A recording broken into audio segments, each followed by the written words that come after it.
السلام علیکم ورحمۃ اللہ وبرکاتہ۔ بسم اللہ الرحمن الرحیم۔ دوستو، حضرت عمر بن عبدالعزیز رحمۃ اللہ تعالی ایک مرتبہ ایک جنازے کے ساتھ تشریف لے گئے اور قبرستان میں پہنچ کر علیحدہ ایک جگہ بیٹھ کر کچھ سوچنے لگے۔ کسی نے عرض کیا، امیر المومنین، آپ اس جنازے کے ولی تھے، آپ ہی علیحدہ بیٹھ گئے۔ فرمایا، ہاں، مجھے ایک قبر نے آواز دی اور مجھ سے یوں کہا کہ اے عمر بن عبدالعزیز، تو مجھ سے یہ نہیں پوچھتا کہ میں ان آنے والوں کے ساتھ کیا کیا کرتی ہوں؟ میں نے کہا، ضرور بتا۔ اس نے کہا، ان کے کفن پھاڑ دیتی ہوں، بدن کے ٹکڑے ٹکڑے کر دیتی ہوں، خون سارا چوس لیتی ہوں، گوشت کھا لیتی ہوں، اور بتاؤ کہ آدمی کے جوڑوں کے ساتھ کیا کرتی ہوں؟ ہڈیوں کو باہوں سے جدا کر دیتی ہوں اور باہوں کو پنجوں سے جدا کر دیتی ہوں، اور سرینوں کو بدن سے جدا کر دیتی ہوں، اور سرینوں سے رانوں کو جدا کر دیتی ہوں، اور رانوں کو گھٹنوں سے، اور گھٹنوں کو پنڈلیوں سے، اور پنڈلیوں کو پاؤں سے جدا جدا کر دیتی ہوں۔ یہ فرما کر عمر بن عبدالعزیز رحمت اللہ تعالی رونے لگے اور فرمایا کہ دنیا کا قیام بہت ہی تھوڑا ہے اور اس کا دھوکہ بہت ہی زیادہ ہے۔ اس میں جو عزیز ہے وہ آخرت میں ذلیل ہوگا، اور اس میں جو دولت مند ہے وہ آخرت میں فقیر ہوگا۔ اس کا جوان بہت جلد بوڑھا ہو جائے گا، اس کا زندہ بہت جلد مر جائے گا۔ اس کا تمہاری طرف متوجہ ہونا تم کو دھوکے میں نہ ڈال دے، حالانکہ تم دیکھ رہے ہو کہ یہ دنیا کتنی جلدی منہ پھیر لیتی ہے، اور بے وقوف ہے وہ جو اس کے دھوکے میں پھنس جائے۔ کہاں گئے اس کے وہ دل دادا جنہوں نے بڑے بڑے شہر آباد کیے، بڑی بڑی نہریں نکالی، بڑے بڑے باغات لگائے، اور بہت تھوڑے دن رہ کر سب کچھ چھوڑ کر چل دیے۔ وہ اپنی صحت اور تندرستی سے دھوکے میں پڑے کہ صحت کے بہتر ہونے سے ان میں نشاط پیدا ہو، اور اس سے گناہوں میں مبتلا ہوئے۔ وہ لوگ خدا کی قسم دنیا میں مال کی کثرت کی وجہ سے قابل رشک تھے، باوجود یہ کہ مال کے کمانے میں ان کو رکاوٹیں پیش آتی تھی، مگر پھر بھی خوب کماتے تھے۔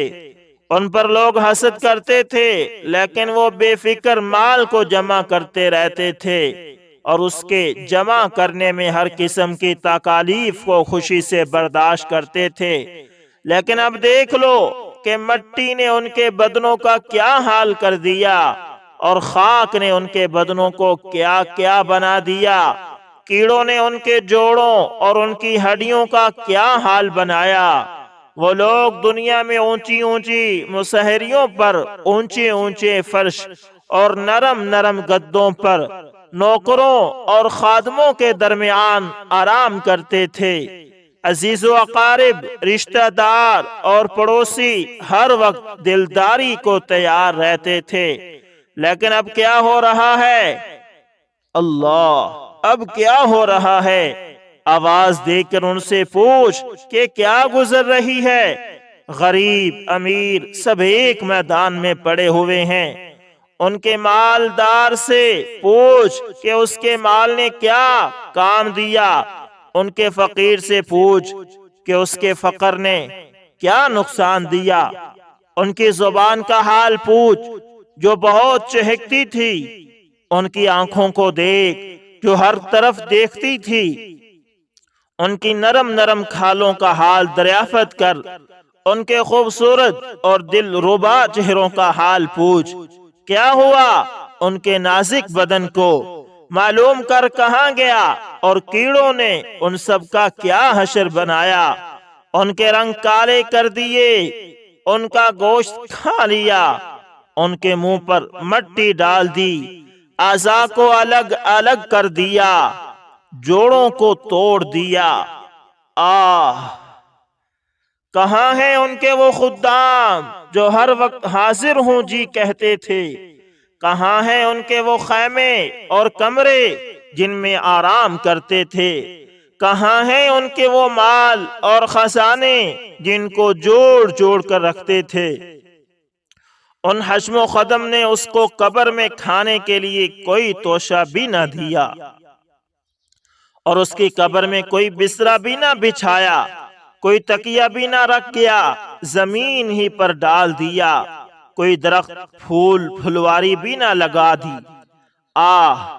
اب وہ بالکل اکیلے پڑے ہیں، اندھیرے میں پڑے ہیں۔ ان کے لیے اب رات دن برابر ہے، دوستوں سے مل نہیں سکتے، کسی کو اپنے پاس بلا نہیں سکتے۔ کتنے نازک بدن مرد، نازک بدن عورتیں، آج ان کے بدن بوسیدہ ہیں، ان کے اعضاء ایک دوسرے سے جدا ہیں، آنکھیں نکل کر منہ پر گر گئی، گردن جدا ہوئی پڑی ہے، منہ میں پانی پیپ وغیرہ بھرا ہوا ہے اور سارے بدن میں کیڑے چل رہے ہیں۔ وہ اس حال میں پڑے ہیں اور ان کی جو روحوں نے دوسرے نکاح کر لیے، یعنی ان کی بیویوں نے دوسرے نکاح کر لیے، وہ مزے اڑا رہی ہیں۔ بیٹوں نے مکانوں پر قبضہ کر لیا، وارثوں نے مال تقسیم کر لیا، مگر بعض خوش نصیب ایسے بھی ہیں جو اپنی قبروں میں بھی لذتیں اڑا رہے ہیں، تر و تازہ چہروں کے ساتھ راحت و آرام میں ہیں۔ لیکن یہ وہی لوگ ہیں جنہوں نے اس دھوکہ کے گھر میں اس گھر کو یاد رکھا، اس کی امیدوں سے اس کی امیدوں کو مقدم رکھا، یعنی دنیا کی امیدوں پر آخرت کی امیدوں کو مقدم رکھا، اور اپنے لیے توشہ جمع کرتے رہے اور اپنے پہنچنے سے پہلے اپنے جانے کا سامان کرتے رہے۔ اے وہ شخص جو کل کو قبر میں ضرور جائے گا، تجھے اس دنیا کے ساتھ آخر کس چیز نے دھوکے میں ڈال رکھا ہے؟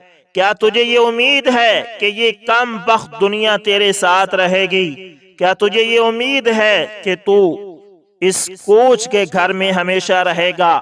تیرے یہ وسیع مکان، تیرے باغوں کے پکے ہوئے پھل، تیرے نرم بسترے، تیرے گرمی سردی کے جوڑے، یہ سب کے سب ایک دم رکھے رہ جائیں گے۔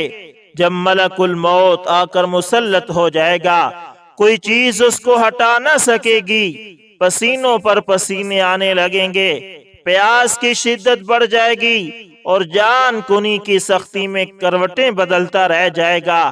افسوس صد افسوس اے وہ شخص جو آج مرتے وقت اپنے بھائی کی آنکھ بند کر رہا ہے، اپنے بیٹے کی آنکھ بند کر رہا ہے، اپنے باپ کی آنکھ بند کر رہا ہے، ان میں سے کسی کو نہلا رہا ہے، کسی کو کفن دے رہا ہے، کسی کے جنازے کے ساتھ جا رہا ہے، کسی کو قبر کے گڑھے میں ڈال رہا ہے۔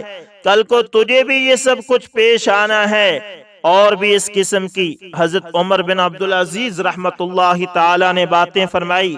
پھر دو شعر پڑھے جن کا ترجمہ یہ ہے کہ آدمی ایسی چیز کے ساتھ خوش ہوتا ہے جو عنقریب فنا ہونے والی ہے، اور لمبی لمبی آرزوؤں اور دنیا کی امیدوں میں مشغول رہتا ہے۔ اے بے وقوف، خواب کی لذتوں سے دھوکے میں نہ پڑا کرتے، تیرا دن سارا غفلت میں گزرتا ہے اور تیری رات سونے میں گزرتی ہے، اور موت تیرے اوپر سوار ہے۔ آج تو وہ کام کر رہا ہے کہ کل کو ان پر رنج کرے گا۔ دنیا میں چوپائے اسی طرح زندگی گزارتے ہیں جس طرح تو گزار رہا ہے۔ کہتے ہیں کہ اس واقعے کے بعد ایک ہفتہ بھی نہ گزرا تھا کہ حضرت عمر بن عبدالعزیز رحمت اللہ تعالی کا وصال ہو گیا۔ اللہ اکبر، اللہ اکبر۔ حضور صلی اللہ علیہ وسلم کا ارشاد گرامی ہے کہ چار چیزیں بدبختی کی علامت ہیں: آنکھ کا خشک ہونا کہ اپنے گناہ اور آخرت کی کسی بات پر رونا ہی نہ آئے، دل کا سخت ہونا اور امیدوں کا طویل ہونا، اور دنیا کی حرص۔ حضرت ابو سعید خدری رضی اللہ تعالی عنہ فرماتے ہیں کہ حضرت اسامہ رضی اللہ تعالی عنہ نے ایک باندی قرض خریدی، اور 1 مہینے کا وعدہ قیمت ادا کرنے کا کر لیا۔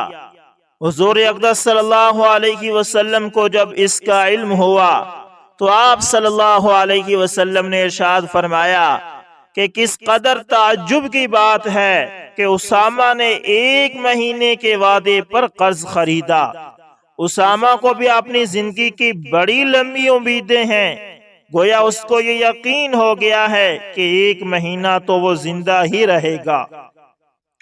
اس ذات کی قسم جس کے قبضے میں میری جان ہے، مجھے آنکھ کے پل جھپکنے تک بھی اپنی زندگی کا یقین نہیں ہوتا، اور پانی پینے کا پیالہ جب میں اٹھاتا ہوں تو اس کے رکھنے تک بھی مجھے اپنی زندگی کا یقین نہیں ہوتا، اور جب کوئی لقمہ کھاتا ہوں تو اس کے نگلنے کا بھی موت سے پہلے یقین نہیں ہوتا۔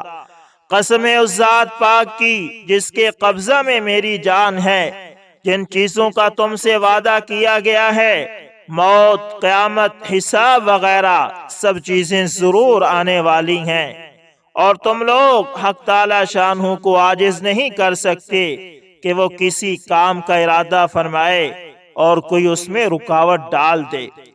حضرت عبداللہ بن عمر رضی اللہ تعالی عنہما ارشاد فرماتے ہیں کہ ایک مرتبہ حضور پر نور صلی اللہ علیہ وسلم نے میرا مونڈا پکڑ کر ارشاد فرمایا کہ دنیا میں اس طرح زندگی گزار دو جیسا کہ کوئی مسافر کوئی راستہ چلنے والا ہے، اور ہر وقت اپنے آپ کو قبرستان والوں میں سمجھا کرو۔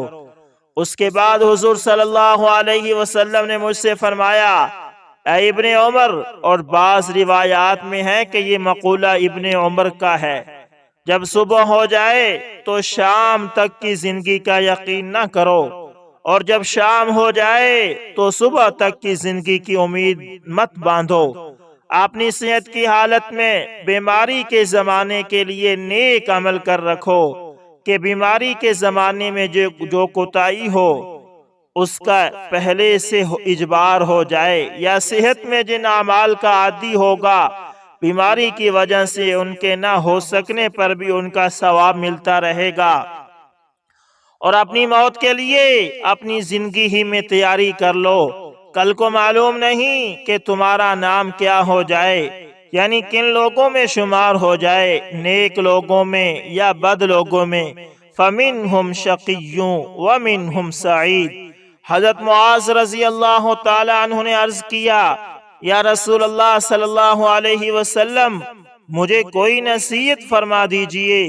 حضور صلی اللہ علیہ وسلم نے ارشاد فرمایا کہ اللہ تعالی شانہ کی عبادت اس طرح کیا کرو گویا تم اس کو دیکھ رہے ہو، وہ تمہارے سامنے ہے، اور اپنے آپ کو ہر وقت مردوں کی فہرست میں شمار کیا کرو، اور ہر پتھر اور درخت کے قریب اللہ تعالی شانہ کا ذکر کیا کرو، تاکہ قیامت میں اس کی گواہی دینے والے بہت کثرت سے ہو جائیں۔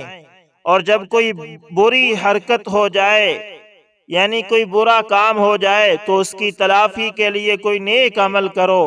اگر برائی چھپ کر کی ہے تو اس کی تلافی میں نیک عمل بھی چھپ کر کرو، اور اگر برائی علانیہ ہوئی ہے تو اس کی توبہ اور تلافی بھی علانیہ کی جائے۔ حضرت ابن مسعود رضی اللہ تعالی عنہ فرماتے ہیں کہ حضور اقدس صلی اللہ علیہ وسلم نے فرمایا کہ قیامت تو قریب آتی جا رہی ہے، اور لوگ دنیا کی حرص میں حق تعالی شانہ سے بعید ہونے میں پڑتے چلے جا رہے ہیں۔ حضور صلی اللہ علیہ وسلم ایک مرتبہ بحر تشریف لائے اور ارشاد فرمایا کہ کون شخص تم میں سے یہ چاہتا ہے کہ حق تعالی شانہ اس کو بغیر سیکھے علم عطا فرمائیں، اور بغیر کسی کے راستہ بتائے ہدایت عطا فرمائیں؟ کوئی تم میں سے ایسا ہے جو یہ چاہتا ہو کہ حق تعالی شانہ اس کے اندھے پن کو دور فرما کر اس کی دل کی نگاہ کو کھول دیں؟ اگر ایسا چاہتے ہو تو سمجھ لو کہ جو شخص دنیا سے بے رغبتی کرے، اپنی امیدوں کو مختصر رکھے، حق تعالی شانہ اس کو بغیر سیکھے علم عطا فرماتے ہیں، اور بغیر کسی کے راستہ دکھائے خود ہدایت فرماتے ہیں۔ در منصور میں پہلے بھی یہ روایت مفصل گزر چکی ہے۔ حضرت جابر رضی اللہ تعالی عنہ حضور صلی اللہ علیہ وسلم کا ارشاد نقل کرتے ہیں کہ مجھے اپنی امت پر سب سے زیادہ خوف خواہشات کی کثرت اور امیدوں کے بڑھ جانے کا ہے۔ خواہشات حق سے ہٹا دیتی ہیں اور امیدوں کا طویل ہونا آخرت کو بھلا دیتا ہے۔ یہ دنیا بھی چل رہی ہے اور ہر دن دور ہوتی جا رہی ہے، اور آخرت بھی چل رہی ہے اور ہر دن قریب ہوتی جا رہی ہے، یعنی ہر وقت ہر آن زندگی کم ہوتی جا رہی ہے اور موت قریب آتی جا رہی ہے۔ غافل تجھے گھڑیال یہ دیتا ہے منادی، گھروں نہ گھڑی عمر کی ایک اور گھٹا دی۔ اگر گھنٹے کی آواز کو غور سے سنا جائے تو واقعی گھٹا دی کا نعرہ پیدا ہوتا ہے۔ اس کے بعد حضور صلی اللہ علیہ وسلم کا ارشاد ہے کہ دنیا اور آخرت ہر ایک کے اس دنیا میں کچھ سپوت، کچھ اولاد، کچھ بیٹے ہیں۔ اگر تم سے ہو سکے تو اس کوشش میں لگ جاؤ کہ تم دنیا کے سپوت نہ بنو، یعنی دنیا کے بیٹے نہ بنو، آخرت کے سپوت بنو۔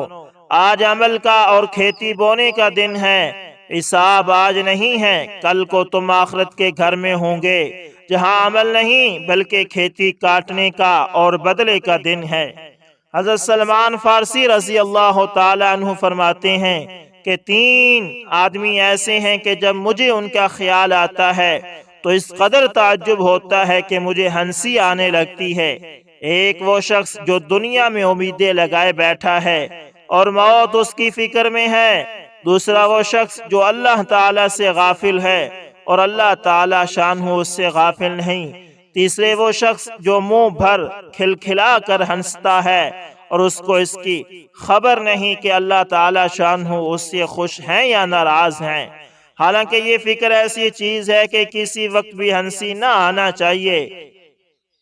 اور 3 چیزیں ایسی ہیں جو مجھے ہر وقت غمگین رکھتی ہیں، یہاں تک کہ میں رونے لگتا ہوں۔